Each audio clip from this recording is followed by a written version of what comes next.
নমস্কার, এই ভিডিওতে আমরা দেখব আপনি কিভাবে ই-ডিস্ট্রিক্ট পোর্টালের মাধ্যমে ডোমিসাইল সার্টিফিকেটের জন্য অনলাইনে আবেদন করবেন এবং ডোমিসাইল সার্টিফিকেটের জন্য আপনার কোন কোন ডকুমেন্টস আপলোড করতে হবে। তাই ভিডিওটি স্কিপ না করে সম্পূর্ণ দেখার অনুরোধ রইল।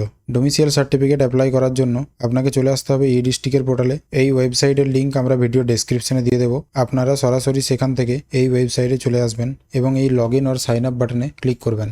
যারা প্রথমবার লগ ইন করছেন তারা কিভাবে আইডি তৈরি করবেন সেটি নিয়ে আমরা অলরেডি আগের ভিডিওতে দেখেছি। আপনি চাইলে ওপরে আই বাটনে ক্লিক করে ভিডিওটি চেক করতে পারেন। তারপর এখানে ইউজার নেম এবং এখানে ক্যাপচা বসিয়ে সাইন ইনে ক্লিক করবেন এবং আপনার মোবাইলে আসা ওটিপিটি এখানে বসিয়ে সাবমিট করলেই আপনি লগ ইন হয়ে যাবেন। লগ ইন করার পর আপনার কাছে এরকম একটি ড্যাশবোর্ড খুলে যাবে। এখান থেকে আপনি সার্ভিসেসের উপরে ক্লিক করবেন এবং এখানে আপনাকে সার্টিফিকেটের উপরে ক্লিক করতে হবে। এরপর দেখুন এখানে লেখা আছে লোকাল রেসিডেন্স ডোমিসাইল সার্টিফিকেট, এটির উপরে ক্লিক করবেন। তারপর এখানে অ্যাকসেপ্ট বাটনে ক্লিক করলে আপনার কাছে এরকম একটি ফর্ম খুলে যাবে। এরপর দেখুন এখানে বলা হয়েছে অ্যাপ্লিক্যান্ট বেসিক ইনফরমেশন। এখান থেকে আপনি মিস্টার, মিসেস, মিস্ট্রেস আপনার ক্ষেত্রে যেটি হবে সেটি সিলেক্ট করবেন। তারপর এখানে ফার্স্ট নেম, মিডিল নেম এবং লাস্ট নেম বসিয়ে দেবেন। তারপর এখানে আপনার ডেট অফ বার্থ বসিয়ে দিলেই আপনার বয়স অটোমেটিক এখানে চলে আসবে। এখানে আপনার salutation wise gender already select হয়ে থাকবে। এখানে আপনার মোবাইল নাম্বার বসিয়ে দেবেন এবং ভেরিফাই ক্লিক করলে আপনার দেওয়া মোবাইল নাম্বারে একটি ওটিপি যাবে, সেটি এখানে বসিয়ে দিয়ে ভ্যালিডেটে ক্লিক করলেই আপনার মোবাইল নাম্বারটি ভেরিফাই হয়ে যাবে। তারপর এখানে আপনার ইমেল আইডি বসিয়ে দেবেন।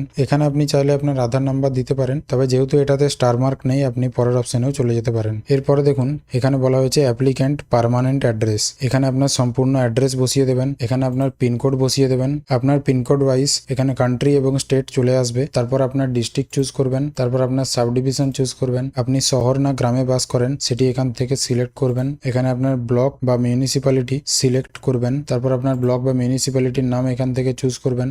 এখান থেকে আপনার গ্রামের নাম চুজ করবেন। তারপর আপনার পোস্ট অফিস সিলেক্ট করবেন। তারপর এখানে আপনার থানার নাম বসিয়ে দিয়ে সেভ অ্যান্ড নেক্সটে ক্লিক করবেন। এরপরে দেখুন এখানে বলা হচ্ছে প্রেজেন্ট অ্যাড্রেস অফ অ্যাপ্লিক্যান্ট। আপনার যদি প্রেজেন্ট অ্যাড্রেস এবং পার্মানেন্ট অ্যাড্রেস একই হয়ে থাকে তাহলে এখান থেকে সেম অ্যাজ পার্মানেন্ট অ্যাড্রেসের উপরে ক্লিক করবেন। তাহলে আপনার পার্মানেন্ট অ্যাড্রেসটি এখানে চলে আসবে। এবং যদি আপনার ক্ষেত্রে প্রেজেন্ট অ্যাড্রেস এবং পার্মানেন্ট অ্যাড্রেস আলাদা হয়ে থাকে তাহলে এখান থেকে নট সেমের উপরে ক্লিক করে আপনার প্রেজেন্ট অ্যাড্রেসটি দিয়ে দেবেন। তারপর দেখুন এখানে বলা হচ্ছে পেরেন্ট অর হাজব্যান্ড ডিটেলস। এখানে যদি আপনার ডকুমেন্টসে বাবা অথবা মায়ের নাম থাকে তাহলে ফাদার অথবা মাদার চুজ করবেন এবং যদি আপনার ডকুমেন্টে হাজব্যান্ডের নাম থেকে থাকে তাহলে এখান থেকে হাজব্যান্ড সিলেক্ট করবেন। এরপর এখানে মিস্টার, মিসেস আপনার ক্ষেত্রে যেটি হবে সেটি সিলেক্ট করবেন। তারপর এখানে আপনার গার্জিয়ানের ফার্স্ট নেম এবং এখানে লাস্ট নেম বসিয়ে দিয়ে সেভ অ্যান্ড নেক্সটে ক্লিক করবেন। এরপর দেখুন এখানে বলা হয়েছে অ্যাপ্লিক্যান্ট প্লেস অফ বার্থ। এখান থেকে আপনার স্টেট সিলেক্ট করবেন এবং এখানে যদি আপনার প্রেজেন্ট অ্যাড্রেস বা পার্মানেন্ট অ্যাড্রেসের সাথে একই হয় তাহলে এখান থেকে সেটি সিলেক্ট করে নেবেন এবং যদি আপনার প্লেস অফ বার্থ আলাদা হয়ে থাকে তাহলে নট সেমের উপরে ক্লিক করে এই অংশটি ফিল আপ করবেন। তারপরে দেখুন এখানে বলা হয়েছে education details of applicant. Education details add করার জন্য এখান থেকে অ্যাড রোতে ক্লিক করবেন এবং এখানে আপনার ইনস্টিটিউট নেম এবং এখানে কোন ক্লাস থেকে কোন ক্লাস পর্যন্ত পড়াশোনা করেছেন এবং কত সাল থেকে কত সাল পর্যন্ত পড়াশোনা করেছেন এখানে বসিয়ে দেবেন। এই অপশনটিতেও স্টার মার্ক দেওয়া নেই, তাই আপনি চাইলে অ্যাড করতেও পারেন, না হলে পরের অপশনে চলে যাবেন। এরপর এখানে সেভ অ্যান্ড নেক্সটে ক্লিক করবেন। এরপরে দেখুন এখানে বলা হয়েছে particulars of stay in last 15 years. এখানে আপনাকে গত 15 বছরের রেসিডেন্সিয়াল ডিটেলস দিতে হবে। সর্বপ্রথমে আপনি এখানে অ্যাড রোতে ক্লিক করবেন এবং একইভাবে যদি আপনার পার্মানেন্ট অ্যাড্রেস বা প্রেজেন্ট অ্যাড্রেস বা প্লেস অফ বার্থ সেম হয়ে থাকে তাহলে এই তিনটি অপশন থেকে সিলেক্ট করে নেবেন এবং এই অ্যাড্রেসে আপনি কতদিন থেকে কতদিন পর্যন্ত বসবাস করছেন সেটি এখানে দিতে হবে। তার জন্য এখানে ফ্রম ডেট মানে কতদিন থেকে বসবাস করছেন এবং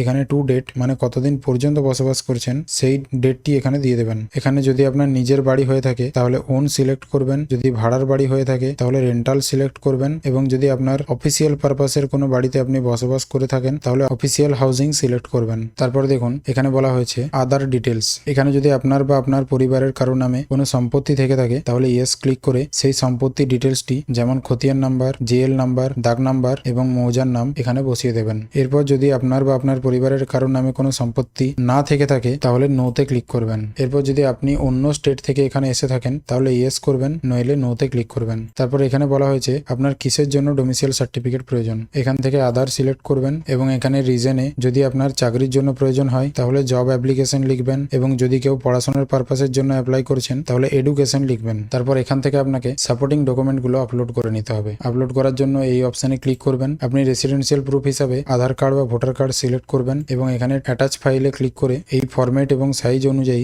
ডকুমেন্টটি সিলেক্ট করে নেবেন। নেবেন। তারপর আপনি আইডেন্টিটি প্রুফ হিসাবে প্যান কার্ড, ভোটার কার্ড, আধার কার্ড এবং ড্রাইভিং লাইসেন্স দিতে পারেন এবং একইভাবে অ্যাটাচ ফাইলে ক্লিক করে ডকুমেন্টসটি আপলোড করে নেবেন। এরপর আপনি এখান থেকে আপনার একটি পাসপোর্ট ফটো আপলোড করবেন। তারপর এখানে আদার্স ডকুমেন্টসে আপনার বাড়ির ট্যাক্সের রিসিপ্ট অথবা বাস্তুর রেকর্ড অথবা রেন্ট এগ্রিমেন্ট এবং পঞ্চায়েত থেকে রেসিডেন্সিয়াল সার্টিফিকেট এবং 15 বছরের স্থায়ী বাসিন্দার কাগজ একসাথে পিডিএফ করে আপলোড করবেন। তারপর এখানে বার্থ প্রুফ হিসাবে আপনি বার্থ সার্টিফিকেট অথবা মাধ্যমিকের অ্যাডমিট অ্যাটাচ করতে পারেন। তারপর আই অ্যাকসেপ্ট বাটনে ক্লিক করে ডকুমেন্টসগুলি সেভ করে নেবেন। এরপর প্রিভিউ করে আপনার সম্পূর্ণ ডিটেলসগুলি অবশ্যই ভালোভাবে মিলিয়ে নেবেন। তারপর এই সাবমিট বাটনে ক্লিক করলেই আপনার ফর্মটি সাবমিট হয়ে যাবে এবং এখান থেকে আপনি অ্যাকনোলেজমেন্টটি ডাউনলোড করে রাখবেন। এরপর আপনাকে আপনার ব্লক অথবা মিউনিসিপ্যালিটি অফিসে গিয়ে এই অ্যাকনোলেজমেন্ট সহ আপনি যে ডকুমেন্টসগুলি আপলোড করেছেন সেগুলো জেরক্স কপি অ্যাটাচ করে জমা করতে হবে। জমা করার কিছুদিন পরেই আপনার ফর্মটি অ্যাপ্রুভ হয়ে যাবে এবং আপনি পুনরায় লগ ইন করে এই ডাউনলোড সার্টিফিকেট অপশনের উপর ক্লিক করে সার্টিফিকেটটি ডাউনলোড করে নিতে পারবেন। তো এভাবেই খুব সহজেই আপনি